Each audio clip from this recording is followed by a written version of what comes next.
ጤና ይስጥልን ተከበራችሁ የህብር ሬዲዮ ቤተሰቦችና አድማጮች ዕለቱን ዜናዎችን እናሰማችኋለን። ዜናውን እናሰማችሁን ያብተው አስፋና ታምሩገናን ባለንበት ሰዓት አቆጣጠር የዛሬ ታህሳስ 6 ቀን 2018 ዓ.ም ዜናዎችን ከማሰማታችን በፊት አርዕስተ ዜናውን እናስቀድማለን። በተለያዩ ግንባሮች እየተጠናከረ ሄደው የፋኖ ወታደራዊ ጥቃትና የከዱ ያሉት ያገዛዙ ወታደሮች የሳሳተው ኢኮኖሚ ፖሊሲና የኤምኤፍ ጫና፣ የከሸፈው የሥራ ማቆም አድማና የንቅናቄው ምላሽ፣ የፋይናንስ ተቋማቱና የፋኖ ማስጠንቀቂያ፣ የቲክቶከሩ ፍቺና ድራማው፣ ኢትዮ ጅቡቲ ፓርላማውና ኢራን የሚሉና ሌሎችም ወቅታዊ ዜናዎች ያሉን ዝርዝሩን ነው።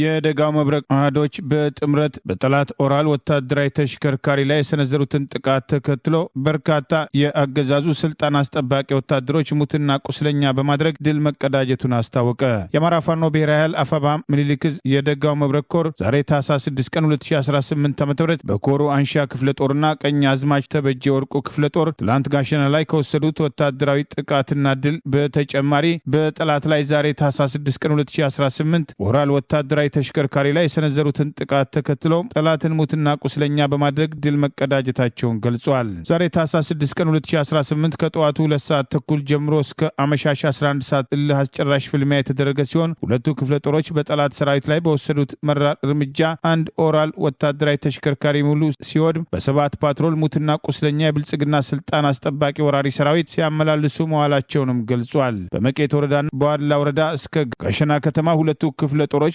ጀና በተናበበ መንገድ ሰንሰለታዊ ትስስር በመዘርጋት ወደ አርቢት ወቄጣና ዋድላኮን ወረዳዎች የባዴን ሎሌ አመራሮችን ለማሳለፍ በዙ 23 ታጅቦ የተንቀሳቀሰው የጠላት ሰራዊት ከበባ በማድረግ በርካታ ኃይል በመደምሰስና በማቁሰል ታላቅ ጀብዱ መፈጸማቸው ተገልጿል። ሽመልስ አብዲሳ ሰንጋ እየቀለብን አሰማርተዋል ያለው ወራሪ ሰራዊት ስጋት ቀለቡ የግለሰቦች ተከፋይ ሰራዊት ለተከታታይ ቀናቶች በተወሰደበት ጠንካራ እርምጃ ከስጋት ቀለብነት ወደ አሞራ ቀለብነት መሸኘቱን የተጀመረው ዘመቻ በኮሩ ተጠናክሮ መቀጠሉን ይኸው መረጃ ጠቅሷል። በዚሁ ኮር ስር በተመሳሳይ ዛሬ ታህሳስ 6 ቀን 2018 በተለያዩ ወረዳዎች ላይ ጽናት ክፍለ ጦርና ሰንጥቅ ክፍለ ጦር በበኩላቸው ከጠላት ጋር ባደረጉት ውጊያ የጠላትን ሰራዊት አከርካሪውን በመስበር ድል መቀዳጀታቸውን ምኒልክ ዕዝ ባወጣው በዚሁ መረጃ ገልጿል። ጽናት ክፍለ ጦር በተሪ ተራራዎች ላይ በደፈጣ የአብይ አገዛዝ ስልጣን አስጠባቂ ወራሪ ሰራዊትን ዶግ አመድ ሲያደርጉ፣ በዳውንት ወረዳ ሰንጥቅ ክፍለ ጦር ጋቢያ በረሃ ላይ ጠላት ላይ የሰነዘረውን ጥቃት ተከትሎ ከፍተኛ ሰብአዊና ቁሳዊ ኪሳራ በጠላት ላይ ማድረሱንም ገልጿል። ሁለቱ ክፍለ ጦሮች በተለያዩ ቦታዎች በአንድ እስትንፋስ በጠላት ሰራዊት ላይ ባደረሱት የማጥቃት እርምጃ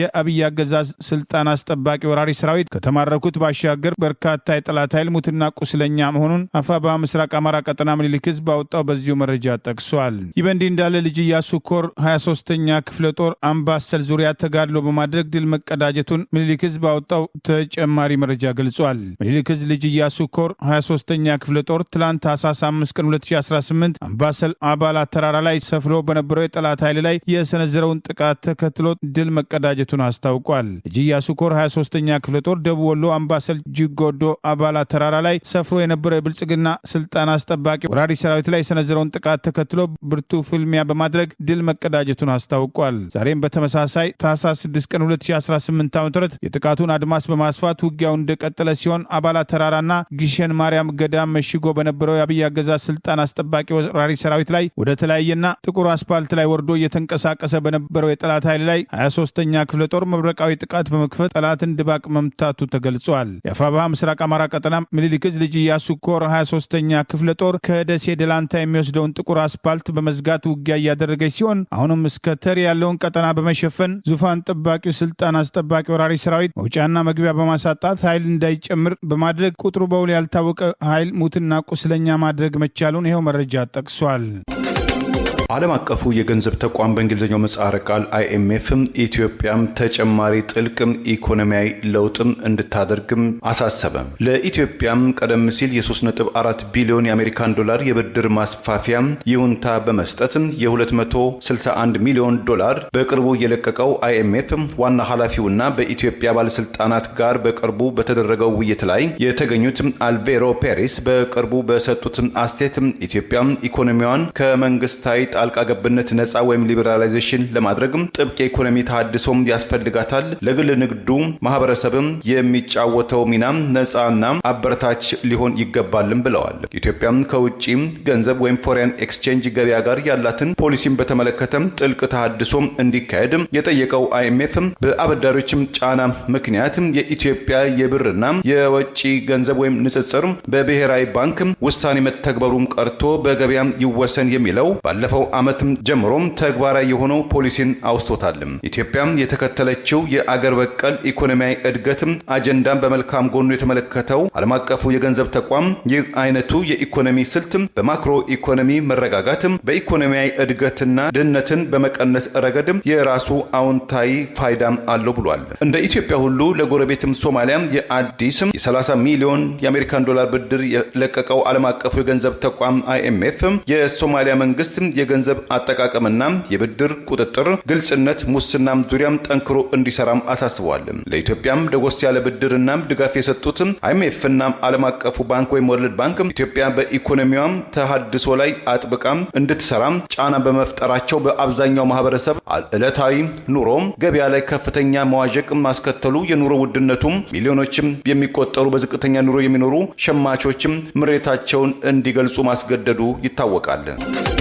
ደጃዝማች አራተኛ ኮር በመተማ ወረዳ መሻ ቀበሌ የቁም ምሽግ ሰርቶ በነበረው የጠላት ኃይል ላይ የወሰደውን የተቀናጀና የተናበበ ጥቃት ተከትሎ ድል መቀዳጀቱን አስታወቀ። 253 የጠላት ኃይል መደምሰሱን፣ 58 ማቁሰሉን፣ 55 መማረካቸውን አስታወቀ። የአማራ ፋኖ ብሔራዊ ኃይል ሰሜን አማራ ቀጠና በላይ ዘለቀ ዛሬ ታህሳስ 6 ቀን 2018 ይፋ ባደረገው መረጃ ደጃዝማች አራተኛ ኮር ጠላትን በመደምሰስ ድል መቀዳጀቱን ገልጾ በመተማ ወረዳ መሻ ቀበሌ የቁም ምሽግ ሰርቶ ህዝብ ሲያንገላታና ሲዘርፍ በነበረው የአብይ አገዛዝ ስልጣን አስጠባቂ ወራሪ 78ኛ ክፍለ ጦር አካል ሬጅመንቶች በጥቃቱ መደምሰሳቸውን አስታውቋል። ትላንት ታህሳስ 5 ቀን 2018 በልዩ ወታደራዊ እቅድ የማጥቃት ውጊያ የከፈተው በላይ እዝ ደጃዝማች አራተኛ ኮር ጎቤ ክፍለ ጦር፣ አርበኞች ክፍለ ጦርና ደጀን ክፍለ ጦሮች የተውጣጣ ደምሳሽ ፈጣን ተወርዋሪ ኃይል ሲሆን ጠላት የመሸገባቸውን ከፍተኛ ቦታዎች በመዝለቅ ከንጋቱ 12 ሰዓት እስከ ቀኑ 10 ሰዓት ድረስ በተካሄደ ከባድ እልህ አስጨራሽ ውጊያ እስከ ጨበጣ ውጊያ ድረስ በመሄድ ጠላትን መደምሰሱን አስታውቋል። ከመተማ ተነስቶ በነጋ ውሃ አድርጎ መሻሃ በመድረስ የውጊያ ድጋፍ ለማድረግ ከምዕራብ ወደ ሰሜን ምስራቅ አቅጣጫ የተንቀሳቀሰው ተጨማሪ የጠላት ኃይል በደጃዝማች አራተኛ ኮር አጣና ዋሴ ክፍለ ጦር የተሰነዘረበትን ጥቃት ተከትሎ ተልኮ እንዲከሽ መደረጉንም ገልጿል። ከምዕራብ አርማጭሆ አብርሃ ጅራ በመነሳት መሻሃ ደርሶ ከድምሰሳ ሊታደግ የተንቀሳቀሰው የአብይ ስልጣን አስጠባቂ ወራሪ ሰራዊት ቀድሞ ስምሪት በተሰጣቸው በደጃዝማች አራተኛ ኮር ዘራይ ክፍለ ጦርና ተከዜ ክፍለ ጦሮች መተላለፊያ መንገዱን በሰዓት መታጠሩን በማረጋገጥ መሻለ ለተከበበው ጠላት ሊደርስለት እንዳልቻለ ሁሉም መንገዶች በተቀናጀና በተጠናከረ መንገድ ተጨማሪ የጠላት ኃይል ለማሳለፍ የተሰራው ስራ የተሳካ እንደነበር አፋባ ሰሜን አማራ ቀጠና በላይ ዘለቀ ዛሬ ይፋ ባደረገው በዚሁ መረጃ ገልጿል። በቀበሮ ጉድጓድ ተወሽቆ የሰው ኃይሉና የመሳሪያ ክምችቱን ተጠቅመው እጅግ ከፍተኛ ቋሚ መከላከል ሲሞክር የዋለው የጠላት ኃይል የፋኖ ጀግኖች በክላሽና በስናይፐር ግንባሩን እየነደሉ በጨበጣ በቦምብ እያቃጠሉ በቀበረው ጉድጓድ ተወሽቆ የሰው ኃይሉና መሳሪያ ክምችቱን ተጠቅሞ እጅግ ከፍተኛ ቋሚ መከላከል ለማድረግ የጣረው የጠላት ኃይል በጀግኖቹ በስናይፐርና ክላሽ ግንባሩን እየተባለ እስከ ጨበጣ በዘለቀ ውጊያ ምሽጉን በመስበር በወርቅ ቀለም ፋኖ ታሪኩን በጀግንነት መጻፉ ተገልጿል። የጠላት 78ኛ ክፍለ ጦር 2 ሻለቃ ጦር ሙሉ በሙሉ መደምሰሱን ይኸው መረጃ ገልጾ 253 የጠላት ኃይል መደምሰሳቸውን 58 መቁሰላቸውን 55 እጅ ሰጥተው የተማረኩ ሲሆን 83 ክላሽ 2 ብሬን 1 ድሽቃ መማረካቸውን 15000 ልዩ ልዩ ተተኳሽ ጥይቶች የተማረከ ሲሆን በማጥራትና ማብቃት ተሞርዶ የተሰናዳው ደጃዝማች አራተኛ ኮር በመተማና አርማጭሆ የነበረውን ጠላት እየረፈረፈ ድል መቀዳጀቱን የአማራ ፋኖ ብሔራዊ ኃይል ሰሜን አማራ ቀጠና በላይ ዘለቀ ዛሬ ታህሳስ 6 ቀን 2018 ባወጣው በዚሁ መረጃ ገልጿል። ይህ በእንዲህ እንዳለ የአፋባሃ ደቡብ አማራ ቀጠና አሳምነው እዝ ከሰም ሁለተኛ ኮር አመራሮችና የኃይለማርያም ማሞ ክፍለ ጦር አመራሮች ፋኖ በሚያስተዳድራቸው ቀበሌዎችና ግዛቶች ሰፊ የማህበረሰብ ውይይት ማካሄዳቸው ተገልጿል። በውይይቱም ከኤርማት ሀገር ቀበሌ የተነሱ ጥያቄዎችና ከአመራሩ የተሰጡ የፖለቲካ ትጥቅ ትግል እንዲሁም የፋኖ የትግል መስመር ለማህበረሰቡ በሰፊው በፋኖ አመራሮች መገለጹ ተጠቅሷል። ይህ በእንዲህ እንዳለ በተመሳሳይ በዚሁ ደቡብ አማራ ቀጠና አሳምነው እዝ አጼ ዘርዓ ያዕቆብ አንደኛ ኮር 77 ክፍለ ጦር ለተከታታይ 3 ቀናት ያደረገውን ውይይት መሰረት አድርጎ የክፍለ ጦሩን አመራሮች የማተካካት ስራ መስራቱን ገልጿል። አጼ ዘርዓ ያዕቆብ አንደኛ ኮር የ77 ክፍለ ጦር በስሩ ያሉትን ሻለቃዎች ከዚህ ቀደም በነበረው በተጠናከረና በተሻለ መንገድ ትግሉን ከፍ በማድረግ የአማራ ፋኖ ብሔራዊ ኃይል ደቡብ አማራ ቀጠና አሳምነው የተወሰኑ አመራሮች በተገኙበት የ77 ክፍለ ጦር የተወሰኑ አመራሮችን በማንሳት አዳዲሶች መሰየማቸው ተገልጸዋል። በኢትዮጵያ ብሔራዊ ሎተሪ አገልግሎት ፍቃድ ተሰጥቷቸው ሲሰሩ የቆዩም የሁሉም የስፖርት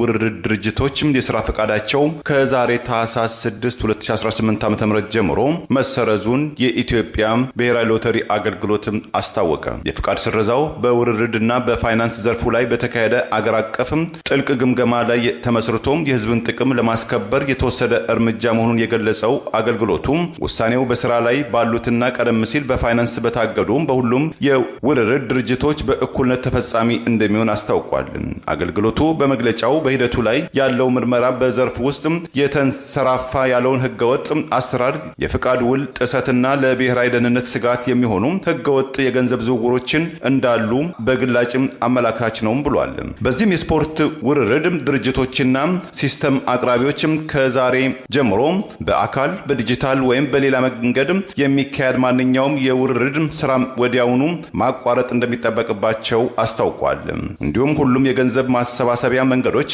አገልግሎት መስጠት ማቆም እንዳለባቸው ያሳሰበው አገልግሎቱም አዲስ ውርርድ መቀበል ፈጽሞ የተከለከለ መሆኑንም አስጠንቅቋል። ከዚህም በተጨማሪ ሁሉም የሰርቨር መረጃዎችን፣ የፋይናንስ መዝገቦችንና የተጠቃሚ መረጃዎችን በጥብቅም ጠብቀው የማቆየት ግዴታ አለባቸው ያለው መግለጫው ማስረጃን ማጥፋት፣ መቀየር ወይም ማሸሽ በወንጀል ህጉ መሰረት እንደሚያስቀጣም አሳስቧል። አገልግሎቱ የሁሉም የውርርድ ድርጅቶች የሥራ ፍቃድ መሰረዙን ተከትሎ በፋይናንስ ተቋማት በኩል የውርርድ ድርጅቶቹ የሽያጭ እንቅስቃሴ እንዳያከናውኑ ጥብቅ መመሪያ የሰጠ ሲሆን እንደ ተቆጣጣሪ አስፈጻሚ አካል በህግ በተሰጠው ስልጣን መሰረት ውሳኔውን ከሁሉም መንግስታዊ ተቋማት ጋር በመተባበር በጥብቅ እንደሚከታተልም ገልጿል።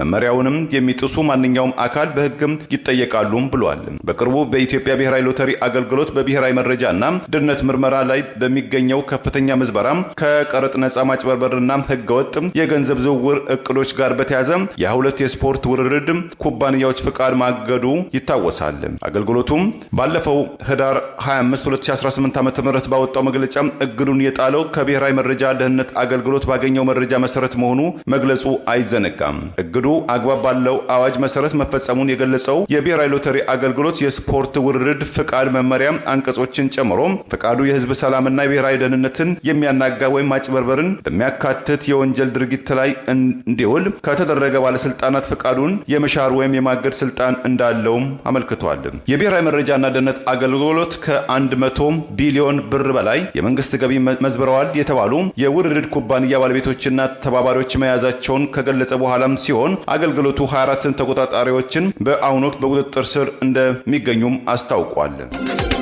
የንግድ ባንክ ዲጂታል መታወቂያና ያብቁት ብድር ማስመለስ እንቅስቃሴ ጋር በተገናኘ አረመኔው አገዛዝ በፈጠረው የህዝባችን ደካማ ጎን ስም በድጋሚ ተቃውሟዊ ጅምላ ግድያ ጄኖሳይድ እንዲፈጸም አንፈቅድም በማለት የአማራ ፋኖ ብሔራዊ ኃይል ምዕራብ አማራ ቀጠና ቴዎድሮስ ህዝብ ባወጣው መግለጫ አስጠነቀቀ። የንግድ ባንክ ዲጂታል መታወቂያና ያብቁት ብድር ማስመለስ እንቅስቃሴን በተመለከተ የአማራ ፋኖ ብሔራዊ ኃይል ምዕራብ አማራ ቀጠና ቴዎድሮስ ህዝብ ዛሬ ታህሳስ 6 ቀን 2018 ዓ.ም በሰጠው መግለጫ አረመኔው አገዛዝ በፈጠረው የህዝባችን ደካማ ጎን ስም በድጋሚ ተቃውሟዊ ጅምላ ግድያ ጄኖሳይድ እንዲፈጽም አንፈቅድም በማለት ተቋማቱ እየወሰዱ ያለውን እርምጃ በዙ ላይ እየተፈጠረ ያለውን ጫና መሰረት አድርጎ ባወጣው ማስጠንቀቂያ ገልጿል። በመግለጫው የአማራ ህዝብ የደረሰበት ኢኮኖሚያዊ የህልውና ፈተና ከእጅ ወደ አፍ አገዛዛዊ የአኗኗር ዘይቤ ተስፈንጥሮ በልኩ ይለማባቸውና ነገውን ታሳቢ ያደረገ ኢኮኖሚ ቋት ይፈጥርባቸው ዘንድ የሚያስችሉ ደጁ ላይ ያሉ ጸጋዎችን ሆን ተብሎ እንዳያዘምንም እንዳይጠቀምም በተሰራ ስርዓት ወለድ የፖሊሲ ትግበራ ጫና ውስጥ መሆኑን የጠቀሰው መግለጫ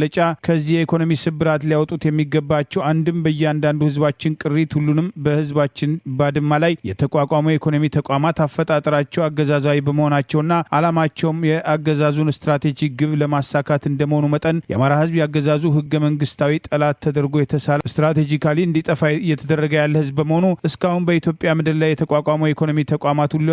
አገዛዙ እኛን የሚያጠፋበትን ስልት በአስቻይነት ሲደግፉ የኖሩ የአገዛዙ ማስፈጸሚያ በትሮች ሆነው ኖረዋል በማለት ወቅሷል። ከነዚህ የኢኮኖሚ ተቋማት መካከል የኢትዮጵያ ንግድ ባንክና የአማራ ብድር ቁጠባ ባንክ፣ አብቁት ወይም ጸደይ ባንክ ይገኙበታል። እንደ ፋኖ እነዚህ ተቋማት ያገዛዙ የእጅ ስራዎችና የቅዱ ማስፈጸሚያዎች እንደሆኑ ብናምንም እስካሁን በምናደርገው የህልውና ተጋድሎ የትግላችን ዋና ተኳሪ ጠላት ራሱ አገዛዙ ነው ብለን ስለምናምን የእነዚህን ተቋማት ከአብዮቱ ያፈነገጠ እንቅስቃሴ ከመታገስ ልዩ ስነ ምግባር የተላበሰ ጥበቃና ከለላ እያደረግን የቆየን መሆኑ ራሳቸው ተቋማቱና ዓለም አቀፉ ማህበረሰብ ህያው ምስክሮች ናቸው ሲል ገልጿል። ይሁን እንጂ እነዚህ ተቋማት እንዲሁም ሌሎች ባንኮች በዚህ ሳምንት የኢትዮጵያ ንግድ ባንክ ዲጂታል መታወቂያ ያላዘ የባንኩ ደንበኛ መሆን ስለማይችል ሁላችሁም ወደ ዲጂታል መታወቂያ ሲስተም መግባት አለባችሁ በሚል አገዛዙን በስሙ ደብቆ በይፋ ያገዛዙን እኩይና የቀጣይ መጨፍጨፊያ ዓላማ ለማስፈጸም በእንቅስቃሴ ላይ እንዳለ ከተቋሙ የቀኝ አባሎቻችን ለማወቅ ችለናል በማለት ከውስጥ አርበኞች ያገኘውን መረጃ መሰረት አድርጎ መግለጫው ጠቅሷል። አብቁት ጸደይ ባንክ ህዝባችን ከዚህ በፊት የወሰዳችሁትን ብድራልና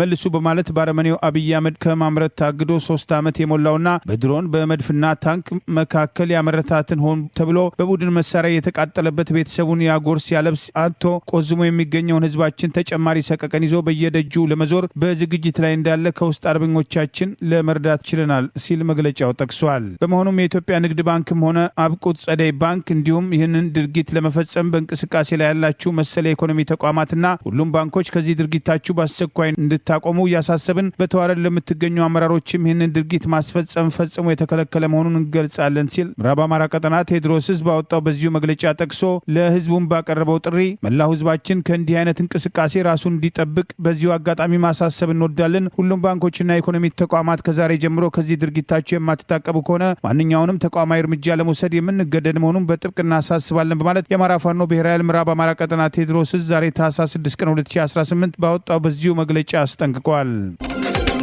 የአዲስ አበባ ከተማ ግብር የማይሰበሰብበትም የኢንተርኔት ወይም የበይነ መረብ ኦንላይን ንግድ እየተሳተፉ በመሆኑ ዘርፉን ወደ ግብር ስርዓት ለማስገባት የሚያስችል ያለውን አሰራር መዘርጋቱን የመስተዳደሩ የገቢዎች ቢሮ አስታወቀ። የከተማው አስተዳደር ገቢዎች ቢሮ ኮሚኒኬሽን ዳይሬክተር አቶ ሰውነትም አየለ ለሪፖርተር ጋዜጣ በሰጡት አስተያየት የማህበራዊ ሚዲያው እየፈጠረ ባለው ተጽዕኖ የተነሳ በአሁኑ ወቅት የኦንላይን ንግድ በከተማው እየተስፋፋ መሆኑ እንደዚሁም ከፍተኛም የግብይት እንቅስቃሴ የሚከናወንበትና ሰፊ የገንዘብ ዝውውር የሚደረግበት እየሆነ መምጣቱን ገልጸው ሆኖም በበይነ መረብ በኦንላይን ንግድ ማግኘት ያለበት ግብር እየተገኘ ባለመሆኑ እንደ ከተማ አስተዳደር የገቢ ስርዓቱን ጊዜውን የሚመጥን ማድረግና ማስፋፋት የግድ አስፈላጊ ነውም ብለዋል። በመሆኑም ዘርፉን ወደ ግብር ስርዓቱ ማስገባት የሚያስችል የሚቆጣጠር የራሱ የሆነ የስራ ክፍል በማቋቋም የስራ ክፍል እየተደራጀ መሆኑንም ኃላፊው ገልጸዋል። በዚህም የስራ ክፍሉ እንዲቋቋም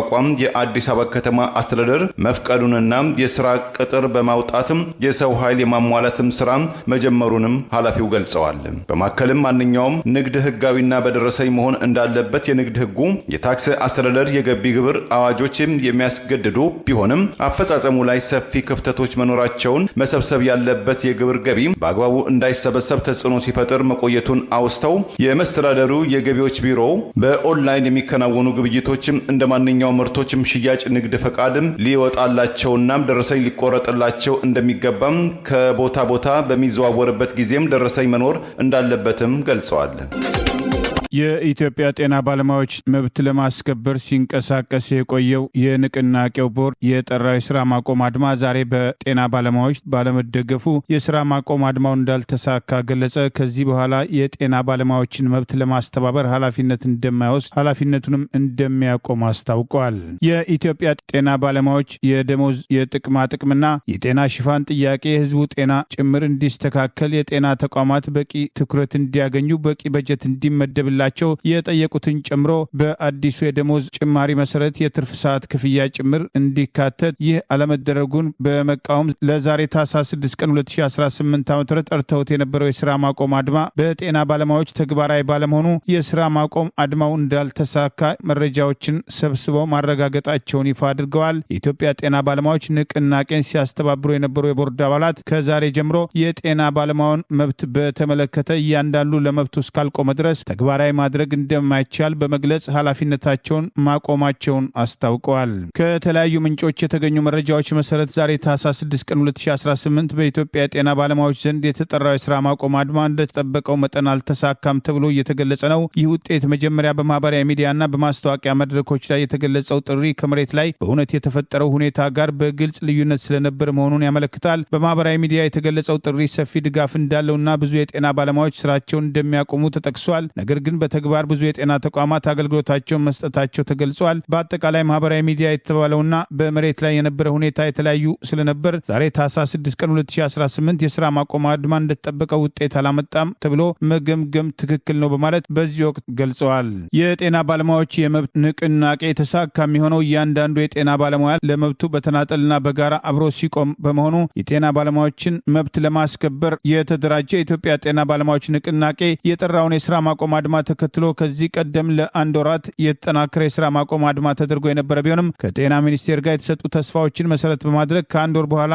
ወደ ስራ መመለሳቸውና ወደ ስራ ከተመለሱም በኋላ ተስፋ የተሰጠበት ጥያቄዎቻቸው አለመመለሱን ተከትሎ ሁለተኛ ዙር የስራ ማቆም አድማውን መስከረም 5 ቀን 2018 ለማድረግ አስበው የነበረ ቢሆንም ይህንንም አዲስ ተደረገ የተባለውን የደሞዝ ጭማሪ ምክንያት በማድረግ ለጊዜው ተጨመረ የተባለውን ደሞዝ የጤና ባለሙያው አይቶ እስኪገመግምና ከንቅናቄው ጋር አብረው ይሰለፋሉ የተባሉት መምህራንም አነስተኛው ጭማሪ በሕይወታቸው ላይ ትርጉም እንደማያመጣ እስኪረዱ በሚል ወደ ህዳር የስራ ማቆም አድማውን ለ2 ወራት አራዝመው የነበረ ቢሆንም ከህዳር 8 ወደ ታህሳስ 6 ቀን 2018 የተዛወረው ሁለተኛ ዙር የስራ ማቆም አድማ በይፋ እንደሚካሄድ የኢትዮጵያ ጤና ባለሙያዎች ንቅናቄ የቦርድ አባላት ባወጡት መግለጫ ገልጸው የነበረ ቢሆንም ዛሬ የስራ ማቆም አድማ ለመሳካቱን ተከትሎ የጤና ባለሙያዎች ንቅናቄን ከዚህ በኋላ አናስተባብርም በሚል ኃላፊነታቸውን አስረክበዋል። ግለሰቦች ለመብታቸው ለመቆም ጸረ ምሁርነት ድርጊትን ለመጋፈጥ ህይወታቸውን ለማሻሻል በፍርሃትና በሌሎች ምክንያቶች ለመብታቸው የማይቆሙ ከሆነ የኢትዮጵያ ጤና ባለሙያዎች ንቅናቄ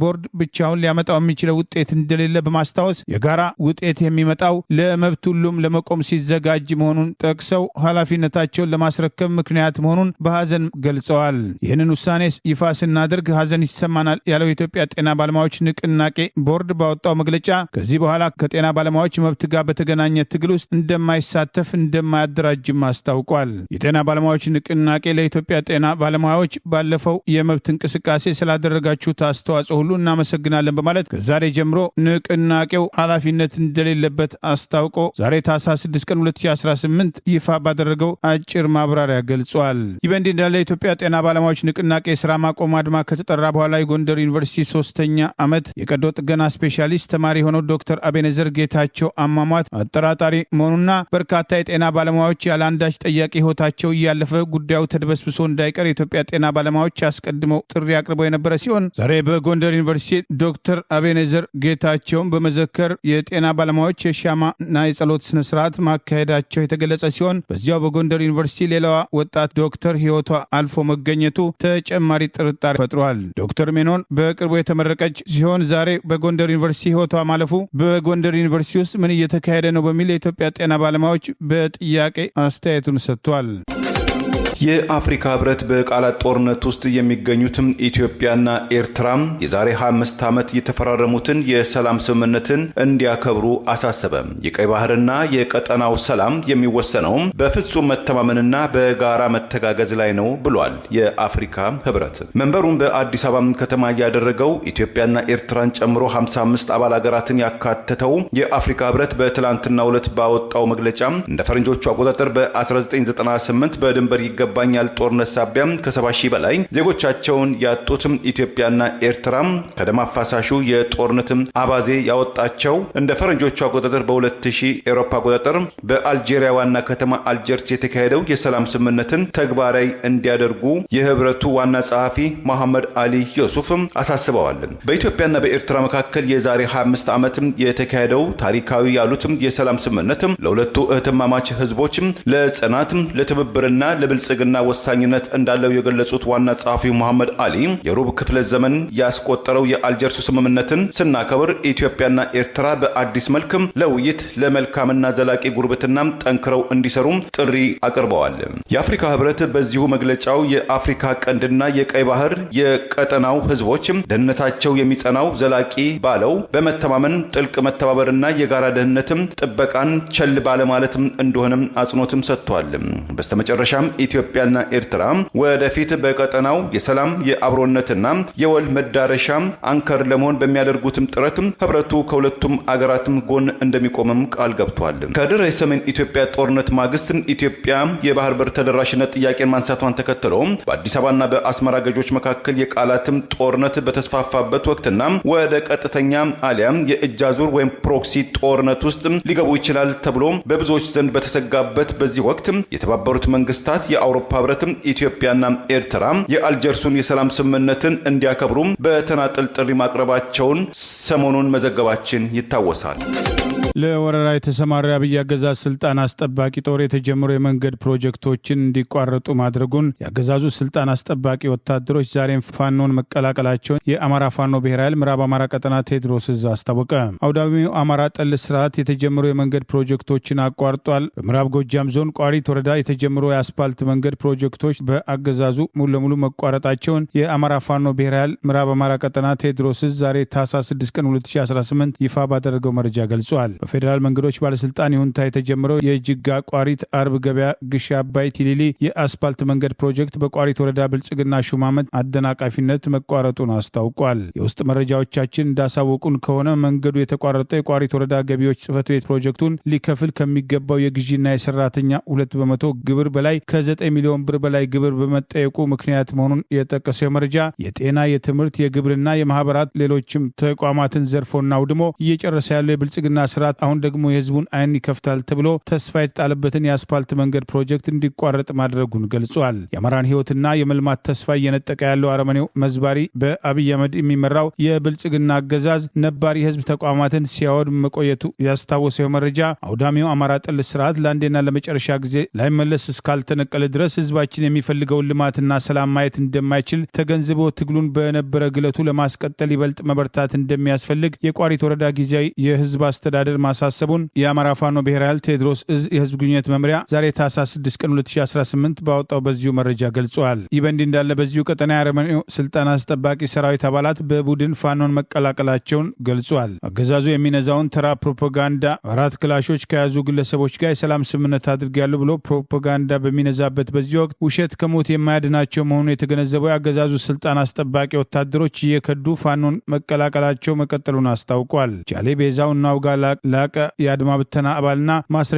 ሰው አገኝ ይበልጣል ወርቄ የሚባሉ የአረመኔው ስልጣን አስጠባቂ ሰራዊት 32ኛ ክፍለ ጦር አባላት ከደብረ ኤልያስ ከተማ በመውጣት የአፋብሃ ምዕራብ አማራ ቀጠና ቴዎድሮስ ዕዝ 206ኛ ኮር 14ኛ ክፍለ ጦር ቀስተ ደመና ሻለቃን ሲቀላቀሉ አበበ ይበልጣል የተባለ የአድማ ብተና አባል ከደብረ ማርቆስ ከተማ በመውጣት ጅምላ ጅበላ ሙተራ ሻለቃን መቀላቀሉን ይኸው መረጃ ገልጿል። በተመሳሳይ መከላከያ ኦፕሬተሩ በአፋብሃ ምዕራብ አማራ ቀጠና ቴዎድሮስ ዕዝ 102ኛ ኮር 33ኛ ክፍለ ጦርን የተቀላቀለ ሲሆን ከ59ኛ ክፍለ ጦር 3ኛ ሻለቃ ወጥቶ ፋኖን የተቀላቀለው ፍትህ አለው ዳኘው የተባለው የመከላከያ ኦፕሬተር እንደተናገረው በአሁኑ ሰዓት ራሱን መከላከያ ብሎ የሚጠራው አሸባሪ ሰራዊት ፋኖን የመቋቋም አቅም እንደሌለው ገልጾ ሁሉም የሰራዊቱ አባላት እየተበተኑ ወደ ፋኖ መቀላቀል እንደሚፈልጉም ጭምር ማስረዳቱን የአማራ ፋኖ ብሔራዊ ኃይል ምዕራብ አማራ ቀጠና ቴዎድሮስ ዕዝ ዛሬ ታህሳስ 6 ቀን 2018 ይፋ ባደረገው ተጨማሪ መረጃ ገልጿል።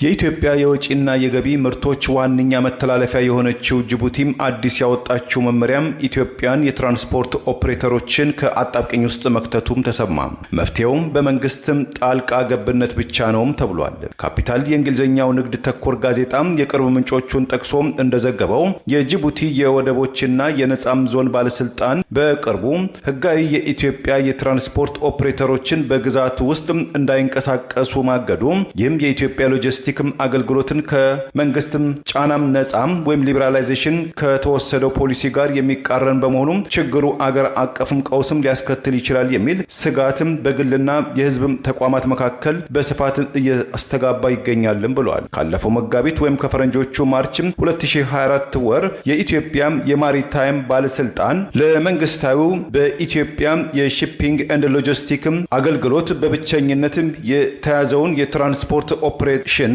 በአዲስ መልክ ለስድስት አዲስ ኦፕሬተሮች ፍቃድ መስጠቱን እና ዋነኛ ዓላማው ነፃ ውድድርን ለማስፋጠን የታቀደ ነው መባሉን ያወሳው ዘገባው በዓለም ላይ ካሉ ወደብ አልባ አገራት መካከል በህዝብ ቁጥሯም ቁጥር 1 በሆነችው ኢትዮጵያ ችግር መፍጠሩንም አክሏል። ገልት ኤንገት፣ ፓንአፍሪክ ግሎባል፣ ጥቁር አባይ ትራንዚት፣ ኮስሞስ ኤምቲኦ፣ ኢትዮ ጅቡቲ ሬልዌይ ስታንዳርድ ገጅም ሼር ካምፓኒ እና ኢትዮጵያን ሬልዌይ ኮርፖሬሽን ፍቃድ ማግኘታቸውን ያወሳው ዘገባ ይህ በኢትዮ ጅቡቲ መካከል የተጣለው የትራንስፖርት ዘርፍ ውጥረት ሊረግብ የሚችለው ጠቅላይ ሚኒስትር አብይ አህመድ ለጅቡቲው ፕሬዝዳንት ኢስማኤል ኦመር ጉሌህ ስለ ጉዳዩ አሳሳቢነት በቀጥታ በመንገር ሊሆን እንደሚችል በኢትዮጵያ የትራንስፖርትና ሎጂስቲክ ሚኒስቴር አካባቢ የሚገኙ መረጃዎች መናገራቸውን ምንጩም ገልጿል። በጉዳዩ ዙሪያም አግባብነት ያላቸው የመንግስት ባለስልጣናት ለጊዜው የሰጡት ምላሽም አለመኖሩን ካፒታል በዘገባው ላይ አክሏል። 90% የወጪና የገቢ ምርቶችን በጅቡቲ ወደብ በኩል ያደረገችው ኢትዮጵያም ለጅቡቲ ወደብ አገልግሎት በአመት ከ1.5 እስከ 2.8 ቢሊዮን የአሜሪካን ዶላር ወጪ እንደምታደርግ ባለፉት 36 ዓመታት ወደ 72 ቢሊዮን የአሜሪካን ዶላር ወጪ ማድረጓም ተገምቷል። ይህም የወደብ ወጪ ወደ ኢትዮጵያ በሚገቡ ሸቀጦች ላይ እስከ 16% የዋጋም ጭማሪ እንደሚያስከትል የምጣኔ ባለሀብቶችም የሰነዘሩትም አስተያየቶችም ይገልጻሉ።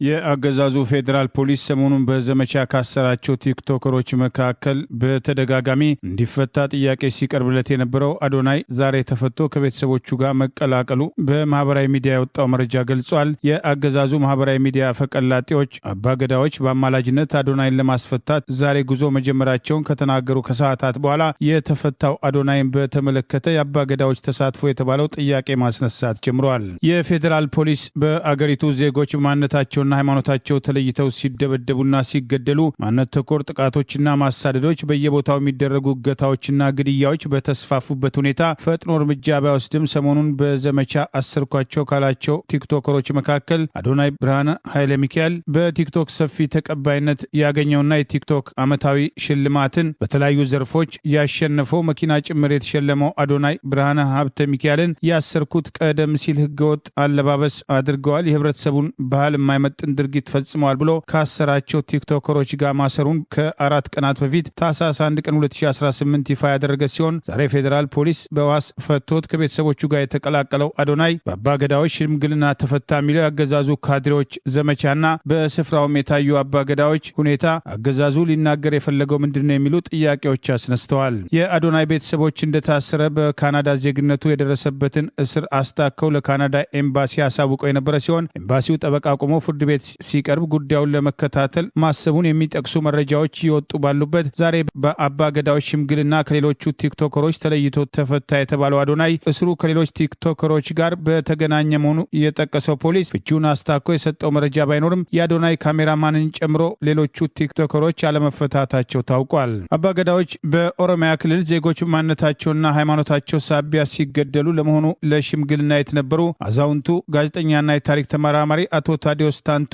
ሀሳባቸውን በመነጻ በመግለጻቸው በአገዛዙ በግፍ እስር ላይ ከ2 ዓመት በላይ ማስቆጠራቸው የምክር ቤት አባላትን ጨምሮ በርካታ የአማራ ብሔር ተወላጅ የህሊናና የፖለቲካ እስረኞች የኔ የሚሉት መንግስታቸው በግፍ አስሮ እያሰቃያቸው ባለበት ወቅት ለመሆኑ የተነበሩ የሰላም ሚኒስትር ዴታና የኦሮሚያ ክልል ምክር ቤት አባል የነበሩት አቶ ታዬ ደንዳ በአገዛዙ የፈጠራ ወንጀል ራሱ ስርዓቱ ባስታጠቃቸው ጠመንጃ ህገወጥ ነው ብሎ 7 ዓመት ሲፈርድባቸውና ለዳግም እስር ሲዳረጉ እነዚህ አባገዳዎች የተነበሩ አባገዳዎች የሰላም ተቆርቋሪና ለታሰረ ደራሽ አድርጎ ለማቅረብ የተሄደበት ሙከራ አባገዳ የሚባሉት የአገዛዙን ጉዳይ አስፈጻሚ ካድሬዎች መሆናቸውን ዛሬም በተግባር አሳይተዋል የሚል ወቀሳ ተከትሎ ቀርበዋል። ወጣቱ አስቀድሞ መታሰር እንደሌለበት በተደጋጋሚ ጥያቄ ሲቀርብ የቆየ ሲሆን ፍቺው ግን ከካናዳ ኤምባሲ ጫና ጋር ተያይዞ ሊሆን እንደሚችል አንዳንዶች ግምታቸውን የሰጡ ሲሆን የአባገዳዎቹ ድራማ ያስፈለገው ግን የአገዛዙ ተራ የፖለቲካ ጨዋታ አካል መሆኑ በወቀሳ እየተነሳ ይገኛል። ልጄን ፍቱት ያለበደሉ ታስሯል በማለት ተማጽኖ አቅርበው የነበሩት የአዶናይ እናት በለቅሶ ደስታቸውን ሲገልጹ ተስተውለዋል።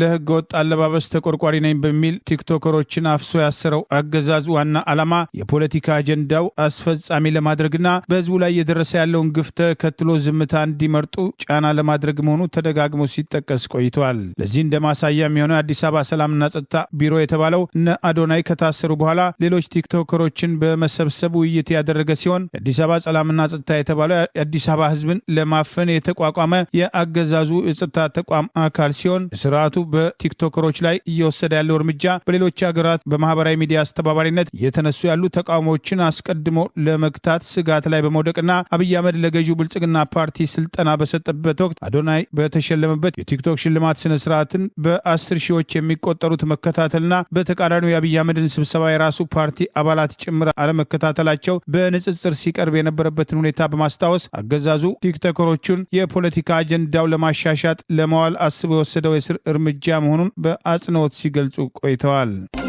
ከነገ ጀምሮ በኢትዮጵያ ለ2 ቀናት የስራ ጉብኝት የሚያካሄዱትም የህንዱ ጠቅላይ ሚኒስትር ናሬንዴራ ሞዲ ለህዝብ ተወካዮችና ለፌዴሬሽን ምክር ቤት አባላት ንግግር ያደርጋሉም ተብሎ ይጠበቃል። የፌዴሬሽን ምክር ቤት ዛሬ ለአባላቱ በላከው አስቸኳይ መልእክት የህንዱ ጠቅላይ ሚኒስትር እና የኢትዮጵያው ጠቅላይ ሚኒስትር አብይ አህመድ ለሁለቱ ምክር ቤቶች የጋራ መድረክ ንግግር እንደሚያደርጉ አስታውቋል። ምክር ቤቱ በዚህ መልእክቱ በአዲስ አበባ ከተማ አስተዳደርና በከተማው ዙሪያ የሚኖሩ የፌዴሬሽን ምክር ቤት አባላት ከነገ በስቲያም በህዝብ ተወካዮች ምክር ቤት መሰብሰቢያ አዳራሽ እንዲገኙ ሲልም አሳስበዋል። ከነገ ማክሰኞ ታህሳስ 7 2018 ዓ.ም ጀምሮ በኢትዮጵያ የመጀመሪያ ጉብኝታቸውን የሚያደርጉትን ጠቅላይ ሚኒስትር ሞዲ በፓርላማ ተገኝተው የሚያሰሙት ንግግር ዋነኛ ትኩረት ምን እንደሆነ ለምክር ቤቱ አባላት ለጊዜው አልተገለጠላቸውም። የህንዱም ኤንዲቲቪ ቴሌቪዥን ጣቢያም ጠቅላይ ሚኒስትሩ የዲሞክራሲ እናት ባሏት በሀገራቸው ህንድ ጉዞ ላይ በኢትዮጵያ የህዝብ ተወካዮች ምክር ቤት የጋራ ስብሰባ ላይ ሀሳባቸውን ለማካፈል በጉጉት እንደሚጠባበቁ መግለጻቸውን ዘግቧል። የህንዱ ጠቅላይ ሚኒስትርን የኢትዮጵያ ጉብኝትን በተመለከተ በኢትዮጵያ የህንድ አምባሳደር አኒል ኮማር ጠቅላይ ሚኒስትር ሞዲን ትኩረት በሚሰጡባቸው የሁለትዮሽ ግንኙነት ጉዳዮች ማለትም በኢንቨስትመንት፣ በግብርና፣ በማዕድን ልማት፣ በዲጂታል መሰረተ ልማት እና በሳይበር ደህንነት ላይ ከጠቅላይ ሚኒስትር አብይ አህመድ ጋርም ሰፊ ውይይት እንደሚያደርጉም ገልጸዋል። ጠቅላይ ሚኒስትር ሞዲ በጉብኝታቸው ወቅትም በተጨማሪም በኢትዮጵያ በሁለቱ ምክር ቤቶች የጋራ ስብሰባ ንግግር እንደሚያደርጉም አምባሳደሩም አረጋግጠዋል። ጠቅላይ ሚኒስትር ሞዲ በኢትዮጵያ ቆይታቸው ቁጥራቸው 2500 የሚጠጋ በኢትዮጵያ የሚኖሩ ህንዳውያን ማህበረሰብን እንደሚያገኙ የተገለጸ ሲሆን እንደዚሁም ለእርሳቸው ክብር በተዘጋጀ ልዩ የባህልና የእንኳን ደህና መጡ ዝግጅት ላይም ይሳተፋሉም ተብሎ ይጠበቃል። የኢትዮጵያ ዕዳና ሀብት አስተዳደር ኮርፖሬሽን የስራ ኃላፊዎች በፓርላማው ቋሚ ኮሚቴ የተደረገላቸውን ጥሪ ሳይቀበሉ ቀርተው በስፍራው አልተገኙም። የፓርላማው አፈ ጉባኤ በኢራን መገኘታቸው ከአገዛዙ ተጨማሪ የጦር መሳሪያ ፍለጋ ጋር ተያይዘዋል። በአብይ አገዛዝ በአሁኑ ወቅት ከፍተኛ የአገሪቱ ሀብት በተለያዩ ፕሮጀክቶች ስም እየባከነ ሙስና እየተስፋፋ መሆኑ በተደጋጋሚ ሲጠቀስ የቆየ ሲሆን አገሪቱን ዕዳ ውስጥ በመዝፈቅ የሚገኙ የውጭ ብድሮችና እርዳታዎች ለጦርነትና በልጭልጭ ፕሮጀክቶች እየዋሉ መሆናቸው በስፋት በወቀሳ የሚነሳ ሲሆን በፓርላማው የመንግስት ልማት ድርጅቶች ጉዳይ ቋሚ ኮሚቴ የኢትዮጵያ ዕዳና ሀብት አስተዳደር ኮርፖሬሽን ከገንዘብ ሚኒስቴር ጋር በመሆን የፊት ለፊት ግምገማ ለማካሄድ ዛሬ ታህሳስ 6 ቀን 2018 ከጠዋቱ 2 ሰዓት በፓርላማው ተይዞ የነበረው ቀጠሮ የተቋሙ የስራ ኃላፊዎች ሳይገኙ በመቅረታቸው መሰረዙን ሸገር ራዲዮ ከሀገር ቤት ባወጣው ዘገባ ጠቅሷል። የቋሚ ኮሚቴው ሰብሳቢ አቶ መለሰ መና፣ የተቋሙ ዋና ስራ አስፈጻሚ፣ የቦርድ ሰብሳቢ እንዲሁም የቦርድ አባላት በተገኙበት የተቋማት ደረጃ አሰራር ላይ ግልጽነት የሚፈልጉ ጉዳዮች ላይ ፊት ለፊት መነጋገር አስፈላጊ መሆኑ በቋሚ ኮሚቴው በኩል መልእክት እንዲደርስና በዚያ ላይ ውይይት ለማካሄድ ቀጠሮ ተይዞ እንደነበር ተገልጿል። ይሁንና የተቋሙ የስራ ኃላፊዎች የቦርድ ተወካዮች በስራ ምክንያት መገኘት እንዳልቻሉ አረጋግጠናል በማለት ስብሰባ የተሰረዘ ሲሆን የተቋሙ ኃላፊና የቦርድ ሰብሳቢ በሌሉበት ውይይት ማካሄድ ካሰብነው ግብ አንጻር የተሳካ ይሆናል የሚል ግምት ስለሌለን ውይይቱ ወደ ሌላ ቀን ተዛውሯል በሚል ቋሚ ኮሚቴው አስታውቋል። የመንግስት ልማት ድርጅቶች ጉዳዮች ቋሚ ኮሚቴ የስራ ኃላፊዎቹ እስከ ጠዋቱ 3 ሰዓት ከ20 ድረስ ጠብቀው ውይይቱ በቀጣይ ሁሉም አካላት በተገኙበት ይካሄዳል ሲሉ ያስታወቁ ሲሆን በመድረኩ ላይ የተገኙ ምክትል ስራ አስፈጻሚው በበኩላቸው ተቋሙ ከተቋቋመ አጭር ጊዜ እንደሆነው በማስረዳት የተቋሙን ቁመና ለማስተካከል በሌላ ቀን ዋና ስራ ኃላፊዎችም ሆነ ተቆጣጣሪ መስሪያ ቤቱ በተገኙበት ማካሄድ ይሻላል በማለት ስብሰባ ወደ ሌላ ቀን መዛወሩ ይኸው ዘገባ አመልክቷል። ይህ በእንዲህ እንዳለ ከኢራንና ከቱርክ በተለያዩ ጊዜያት ድሮን ጭምር እየሰበሰበ የገዛ ህዝቡን ሰላማዊ ሰዎችን የሚጨፈጭፈው የአብይ አገዛዝ ተጨማሪ የጦር ጦር መሳሪያ ለመሰብሰብ እየተንቀሳቀሰ ነው የሚል በፓርላማው አፈ ጉባኤ ታገሰ ጫፎ የተመራ የልኡካን ቡድን ከኢራን መከላከያ ስኬቶች ማሳያን መጎብኘቱ ጋር ተያይዞ መነሳት ጀምረዋል። አፈ ጉባኤ ታገሰ ጫፎ የመራው የኢትዮጵያ ልኡካን ቡድን በኢራን ቴህራን የኢራን መከላከያ የኢንዱስትሪ ስኬቶችን የሚያሳይ ኤግዚቢሽን መጎብኘቱ የተጠቀሰ ሲሆን ጉብኝቱ ከከፍተኛ የኢራን ባለስልጣናት ጋር የተደረገው ስብሰባ ተከትሎ የመጣ መሆኑን ልኡካን ቡድኑ ትላንት እሁድ በኢራን መከላከያ ሚኒስቴር ውስጥ በሚገኘው የሀገሪቱ መከላከያ ኢንዱስትሪ ስኬቶች ላይ ያተኮረውን ኤግዚቢሽን ተዘዋውሮ መጎብኘቱ ተጠቅሷል። ይህን ጉብኝት ተከትሎ አሸባሪዎችን በመደገፍ አሜሪካን ጨምሮ ከፍተኛ ዲፕሎማሲያዊ ጫና ማዕቀብ የሚጣልባት ኢራን በሀገር ውስጥ በህዝብ ላይ ጦርነት ከፍቶ በተደጋጋሚ ንጹሐን እየጨፈጨፈ ለሚገኘው የአብይ አገዛዝ ከዚህ ቀደምም ድሮን መሸጧን የሚያስታውሱ ወገኖች አብይ ወደፊት በቅርቡ ይጀምረዋል የሚባለው ከኤርትራ ጋር የሚያደርገው ጦርነትና በአገር ቤት በአማራ ህዝብ ላይ የከፈተውን ጦርነት ጨምሮ ተጨማሪ ጦር መሳሪያ ለመሰብሰብ የፓርላማውን አፈ ጉባኤ የአገሪቱ ፓርላማ የተስማማበት ዕዳ ውስጥ ለመዝፈቅና ተጨማሪ ጦር መሳሪያ ለመሰብሰብ አቅዶ እየተንቀሳቀሰ መሆኑ ያሳያል የሚሉ አስተያየቶች ተከትለው ቀርበዋል። ለዛሬ ያሉን ዜናዎች እነዚህ ናቸው። ዜናውን ስታደምጡ ለቆያችሁ የህብር ሬዲዮ ቤተሰቦችና አድማጮች ምስጋናችን ድረሳችሁ። የህብር ሬዲዮ ኦፊሻል የዩቲዩብ ቻናላችንን ሰብስክራይብ ያላደረጋችሁ ሰብስክራይብ በማድረግ በተጨማሪም የደውል ምልክቱን በመጫን የህብር ሬዲዮ ቤተሰብ እንድትቀላቀሉ በአክብሮት እንጋብዛለን።